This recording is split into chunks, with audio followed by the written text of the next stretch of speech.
सो है गाइस, अभी हमारा प्रॉब्लम है रिसाइकलिंग सेंटर। ठीक है, तो इसमें हमें एक एन लेंथ का एरिया दिया हुआ है जिसमें एन बैग है और हर किसी बैग का हमें वेट दिया हुआ है। ओके, और हर सेकंड दो कंडीशंस चलती है। पहली ये कि हमें एक बैग डिस्ट्रॉय करना है हर सेकंड में। ठीक है, we have to destroy one bag, destroy. अब उसमें है कि हमें एक सी वेरिएबल दिया है। ठीक है, अगर उस बैग का वेट जो हम डिस्ट्रॉय कर रहे हैं उसका जो वेट है सी से बड़ा हुआ, ठीक है, इक्वल नहीं उससे ज़्यादा हुआ, तो हमें एक कॉइन लगेगा उसको डिस्ट्रॉय करने के लिए। अदरवाइज़ हम उसको ज़ीरो कॉइन में डिस्ट्रॉय कर सकते हैं। मतलब अगर उसका वेट जो है अगर ग्रेटर देन सी है तब हमें एक कॉइन देना होगा। अदरवाइज़ अगर उसका weight less than equal to C है तब हमें कोई कॉइन नहीं देना। ठीक है, ये तो पहली कंडीशन होगी। दूसरी कंडीशन ये है कि जो बचे हुए बैग है, मान लो हमने पहले ये ये डिस्ट्रॉय कर दिया, तो ये जो बचे हुए बैग है हमारे, उनका जो वेट है वो क्या हो जाएगा, 2 टाइम्स वेट हो जाएगा। ठीक है, तो हर किसी बैग का वेट कितना हो जाएगा, 2 टाइम्स हो गया हर सेकंड में। तो अगर इसका वेट नेक्स्ट सेकंड में 8 होता है तो फिर से डबल हो जाएगा, 16 हो जाएगा, फिर ऐसे 32 ऐसे चलेगा। ठीक है, तो हमें बताना है कि मिनिमम कितने कॉइन हम लगाएं कि हम सारे बैग को डिस्ट्रॉय कर दें। ठीक है, अब इसमें हम सिंपल ग्रिडी सोचते हैं कि जिनका वेट जो हमारा एरे है उनमें जिनका वेट ऑलरेडी सी से बड़ा है उनके लिए तो हमें एक कॉइन देना ही देना है। ठीक है, तो हम ये कोशिश करेंगे कि जिनको हम फ्री में डिस्ट्रॉय कर सकते हैं उनको हम जल्दी डिस्ट्रॉय करें। क्योंकि मान लो ये वाला बैग है, ठीक है, इसको मैं फ्री में डिस्ट्रॉय कर सकता हूँ, इसको फ्री में कर सकता हूँ, इसको फ्री में कर सकता हूँ, इसको भी फ्री में कर सकता हूँ डिस्ट्रॉय। इसको नहीं कर सकते तो इसको तो भूल जाओ, क्योंकि इसको हम लास्ट में डिस्ट्रॉय करेंगे, क्योंकि इसका तो हमें पता है कि एक कॉइन लगेगा ही लगेगा। अगर मैं इसको डिस्ट्रॉय करूँ सबसे पहले तो बाकी जो बचे हुए हैं उनका वेट और बढ़ जाएगा। ठीक है, इसलिए मुझे और प्रॉब्लम होगी बाद में। ठीक है, क्योंकि वेट इनका बढ़ेगा तो किसी ना किसी का वेट सी से ज़्यादा चला जाएगा। ठीक है, और उसके लिए मुझे फिर से कॉइन देना पड़ेगा। तो समझ रहे हो, मतलब जिनका वेट ऑलरेडी सी से ज़्यादा है हम उनको हटा देंगे जो हमारा वेक्टर एरे है उसमें से। तो हम इसको हटा दिया हमारे एरे में से, और उसको हमारा जो आंसर वेरिएबल था आंसर उसमें ऑलरेडी हमने एक रख दिया कि वो एलिमेंट तो ऑलरेडी आएगा ही, मतलब हमेशा ही आएगा। ठीक है, उसको हटाने के लिए हमें एक कॉइन देना ही पड़ेगा। तो हमने यहाँ पे एक स्टोर कर लिया। अगर यहाँ पे मान लो कि 18 20 ये एलिमेंट्स भी होते तो 18 15 18 और 20, ठीक है, ये तो स्टार्टिंग में ही सी से ज़्यादा है, तो इनको हमें हटाने के लिए एक कॉइन देना ही पड़ेगा। तो हमने ऑलरेडी क्या किया, इनको डिस्ट्रॉय किया कि हम इनको लास्ट में डिस्ट्रॉय करेंगे। ठीक है, और इनके लिए हमें 3 कॉइन देने पड़ेंगे। तो हमने स्टार्टिंग में ही वो ऑपरेशन रख लिया, और हमारे जो काम के बैग हैं जिनकी कॉस्ट सी या सी से कम है उनको हमने अलग रख लिया, 10 4 1 और 8। ठीक है, अब हम इनको शॉर्ट कर लेते हैं। शॉर्ट क्यों कर रहे हैं मैं बताता हूँ, शॉर्ट क्यों कर रहे हैं। हम इसमें सबसे बड़े एलिमेंट से स्टार्ट करेंगे, सबसे बड़ा एलिमेंट जिसका वेट सी या सी से कम है। ठीक है, क्योंकि देखो नेक्स्ट ऑपरेशन में क्या होगा, ये कितना होगा 20 हो जाएगा, ये कितना होगा 8, ये होगा 2, ये होगा 16। ठीक है, तो अगर मैं अभी सबसे छोटा एलिमेंट रिमूव करूँ, तो मान लो अगर मैंने ये रिमूव कर दिया तो नेक्स्ट मेरे वेट के कौन कौन से होंगे 28 और 16, तो ये दोनों तो सी से एक्सीड कर गए, फिर तो एक ही बचा। ठीक है, लेकिन अगर अब जो बचे हुए एलिमेंट्स थे हमारे जो जिनका वेट सी या सी से कम है, उनमें से सबसे मैक्सिमम एलिमेंट को अगर मैं रिमूव करूँ तो जो मेरे बचे हुए होंगे उसमें से फिर से मेरे पास फ्री के ज़्यादा एलिमेंट्स रहेंगे, क्योंकि जो मिनिमम एलिमेंट्स है उनका वेट सी को एक्सीड करने में थोड़ा टाइम लगेगा। ठीक है, तो हमने यहाँ पे क्या किया, सबसे पहले उन एलिमेंट को हटाया जिनका वेट सी से ज़्यादा था, क्योंकि उनके लिए ऑपरेशन मतलब एक कॉइन लगेगा ही लगेगा। फिर जो बचे हुए एलिमेंट थे उनको हमने सॉर्ट कर लिया, तो 1 4 8 और 10। ठीक है, अब हमारे पास ये एलिमेंट आ गए। अब क्योंकि हर सेकंड जो नंबर्स हैं वो 2 से मल्टीप्लाई होते रहेंगे, तो हम एक मल्टीप्लायर लेके चलेंगे, मल्टीप्लायर, जिसमें स्टार्टिंग में हम 1 रख लेंगे, मल्टीप्लायर जिसमें स्टार्टिंग में हमने 1 रख लिया। ठीक है, और हम यहाँ पे इस मैक्सिमम एलिमेंट से स्टार्ट करेंगे। तो सबसे पहले हम इसको मल्टीप्लाई करके देखेंगे 10 से, क्योंकि स्टार्टिंग में ही है तो 1 से मल्टीप्लाई ही कर रहे हैं सारे एलिमेंट को। ठीक है, हम चेक करेंगे कि ये सी से छोटा है या फिर नहीं है।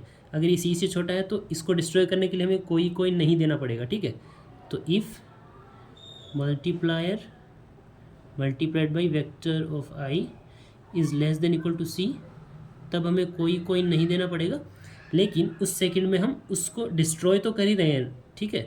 तो डिस्ट्रॉय कर रहे हैं तो हमारा मल्टीप्लायर तो 2 टाइम्स हो जाएगा ना। तो इसलिए हमने क्या करेंगे यहाँ पे जो हमारा मल्टीप्लायर है उसको क्या करेंगे, मल्टीप्लाई बाय 2 कर देंगे, ठीक है। अब क्योंकि हमने इसको पहले सेकंड में डिस्ट्रॉय कर दिया तो हमारा मल्टीप्लायर कितना हो गया होगा, पहले 1 था तो इसको 2 से मल्टीप्लाई किया तो वो कितना हो गया, 2 हो गया, ठीक है। तो हमारा मल्टीप्लायर के अंदर अभी 2 है। हम गए नेक्स्ट एलिमेंट पे अब, क्योंकि इसको तो डिस्ट्रॉय कर दिया। अब हम चेक करेंगे फिर से यही कंडीशन, क्योंकि मल्टीप्लाई कितना है, 2 है, तो नेक्स्ट सेकंड में इसको करेंगे तो ये कितना हो गया, 16 हो गया, ठीक है। तो अब इसको हम अभी नहीं हटाएंगे इस सेकंड में, तो पहले सेकंड में इसको हटाया, ठीक है। अब दूसरे सेकंड में हमने इसको चेक किया कि इसको हम फ्री में हटा सकते हैं या फिर नहीं हटा सकते। अगर हम इसको फ्री में नहीं हटा सकते तो हम इसको छोड़ देंगे अभी के लिए, इसको हम बाद में हटाएंगे, क्योंकि इसके लिए हमें पता है कि ये 16 हो गया तो इसकी तो कॉस्ट लगेगी ही लगेगी। तो मैं इसको अभी नहीं हटाऊँगा, क्योंकि अगर इसको अभी हटाया मैंने तो ये वाला एलिमेंट फिर से सी को एक्सीड कर जाएगा, समझ रहे हो। क्योंकि अभी इसकी वैल्यू कितनी है, अभी 16 है, इसकी वैल्यू भी कितनी 8 है। तो अगर इस सेकंड में इसको हटाऊं तो ये फिर से 16 हो जाएगा। तो मैं इसको हटाने की बजाय इसको डिस्ट्रॉय करता हूँ, समझ रहे हो। इसलिए हमने मल्टीप्लायर इंटू वी ऑफ आई ये चेक किया है, ठीक है। तो हमने सबसे पहले सेकंड में इसको हटा दिया। अब नेक्स्ट सेकंड में हम गए यहाँ पे, मल्टीप्लायर अपडेट हो गया हमारा, उसमें कितनी वैल्यू आ गई, 2 आ गई, मतलब हर एलिमेंट 2 से मल्टीप्लाई होगा। हमने इस एलिमेंट के लिए चेक किया कि 2 मल्टीप्लाई बाई दिस, अगर सी से छोटा है तब हम मल्टीप्लायर को फिर से 2 से मल्टीप्लाई कर देंगे, मतलब हम इसको डिस्ट्रॉय करेंगे। लेकिन इस बार ये सी से बड़ा हो गया, ठीक है। तो ये कंडीशन सेटिस्फाई नहीं हुई तो हम एल्स में जाएंगे। एल्स में क्या करेंगे कि इस एलिमेंट को हम अभी नहीं हटा रहे लेकिन बाद में हटाएंगे, तो उसको हटाने के लिए हमें एक कॉइन देना ही पड़ेगा बाद में, ठीक है। तो इसको हम अभी ऐड कर लेंगे, answer equals to answer plus 1, okay. उसमें हमारा ऑलरेडी 3 था, अब एक 1 और ऐड कर दिया तो 4 हो गया। अब ये जो दूसरा सेकंड है, ठीक है, पहला सेकंड में इसको हटाया, दूसरा सेकंड में हम इसको हटाएंगे। तो 4 पे जाएंगे तो 4 मल्टीप्लाई बाई, हमारा मल्टीप्लाई कितना है, 2 है, ठीक है, मल्टीप्लाई बाई 2 है। तो ये लेस देन इक्वल्स टू 10, सी में 10 है हमारा, ठीक है। तो ये कंडीशन ट्रू होगी। तो अब हम फिर से, क्योंकि इसको हम फ्री में हटा रहे हैं, ठीक है, तो आंसर में हमने कुछ कॉइन ऐड नहीं किया, बस मल्टीप्लायर को 2 से मल्टीप्लाई कर दिया। फिर से मल्टीप्लायर में हमारी कितनी वैल्यू आ गई, 4 आ गई। 2 से मल्टीप्लाई क्यों किया, क्योंकि पहले सेकंड में ये हट गया, दूसरे सेकंड में ये हट गया, तो हर सेकंड में मल्टीप्लायर तो हमारा डबल ही होगा ना। तो अब मल्टीप्लायर में हमारा 4 आ गया, ओके। अब हम फिर से यहाँ पे गए इस एलिमेंट पे, अब हमने फिर से चेक किया कि मल्टीप्लायर बाई दिस एलिमेंट 4, तो this less than equals to C, तो ये सही है। तो मल्टीप्लायर में फिर से हमने ऐड कर दिया, क्योंकि हमारे सारे एलिमेंट ख़त्म हो गए ऑलरेडी, तो हम यहाँ पे प्रिंट कर देंगे आंसर को। आई होप आपको ये समझ में आया होगा। मैं फिर से रिपीट करता हूँ, देखो जैसे हमारे पास 10, 4, 15, 1, 8 इस तरह से एलिमेंट थे, मैंने एक एक्स्ट्रा 20 भी ऐड कर दिया, ठीक है।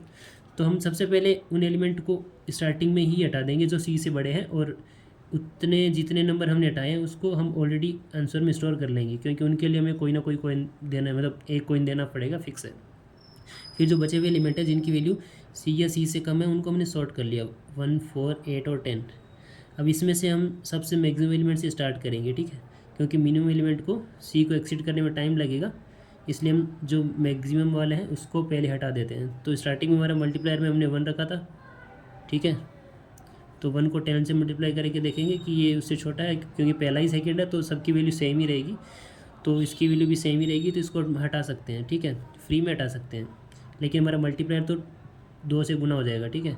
फिर हम नेक्स्ट एलिमेंट पे गए दूसरे सेकंड में, तो हम इसको जस्ट चेक करेंगे कि इसको हटा सकते हैं कि नहीं हटा सकते, क्योंकि इसकी वैल्यू 16 हो चुकी होगी, तो हम इसको अभी नहीं हटाएंगे, बाद में हटाएंगे। इसलिए आंसर में हमने एक ऐड कर दिया था, आंसर में प्लस कर दिया था, क्योंकि इसे हम बाद में हटाएंगे। अभी हम इस पे चेक करेंगे फिर से, ठीक है। अब देखेंगे 4 मल्टीप्लाई बाई 2 कितना होता है, 8 हो गया, तो हमने इसको हटा दिया था। फिर मल्टीप्लायर की वैल्यू कितनी हो गई थी, 4 हो गई थी। फिर यहाँ पे जाके चेक किया, 1 मल्टीप्लाई बाई 4 कितना हो गया, 4 हो गया, तो हमने फिर से इसको हटा दिया। तो सिंपल, इसके लिए कोई कॉस्ट नहीं लगी, इसके लिए कोई कॉस्ट नहीं लगी, इसके लिए भी कोई कॉस्ट नहीं लगी। हमारी कॉस्ट किसके लिए लगी, इसके लिए लगी 15 के लिए, 20 के लिए और 8 के लिए। तो हमारा आउटपुट कितना आ गया इसमें, 3 आएगा। जो प्रॉब्लम में दिया हुआ है उसमें 20 है नहीं, तो इन दोनों के लिए कॉस्ट लगेगी बस, तो आउटपुट 2 आएगा उस केस में। ठीक है, सिंपल। बाकी कोड मैं कमेंट में प्रोवाइड करवा दूंगा। कि thank you so much for watching the video, bye.